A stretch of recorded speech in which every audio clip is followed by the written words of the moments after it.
عليها. معاه في الأول وفي لحد ما الآخر خالتي أنا اللي نزلت هكون معاه.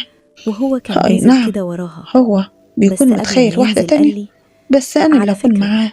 الفطور قلت له كان حلو، خلاص أنا موافقة، تسلم إيدك. بس من جوايا ومش الفطور مش بس اللي مقتنعة، حلو، لأن انتي بصراحة كمان كنتي بغير، حلوة قوي. وكمان مش عايزة قال جوزي لي يفكر الجملة في دي واحدة تانية ونزل أو وسابني. يتخيل واحدة تانية، إحساسي بس الغريب علشان أنا جدا بحبه مقسوم بين وعايزة اتنين. أراضيه أول ووافقته على اللي إحساس هو بيقول عايزه، لي إيه وقلت اللي انتي أجرب. بتعمليه ده يا لميا، وفعلا ابن خالتك لقيته ما بيقول لي يلا ينفعش. بقى، أنا أما عايزة الإحساس أتخيل التاني النهاردة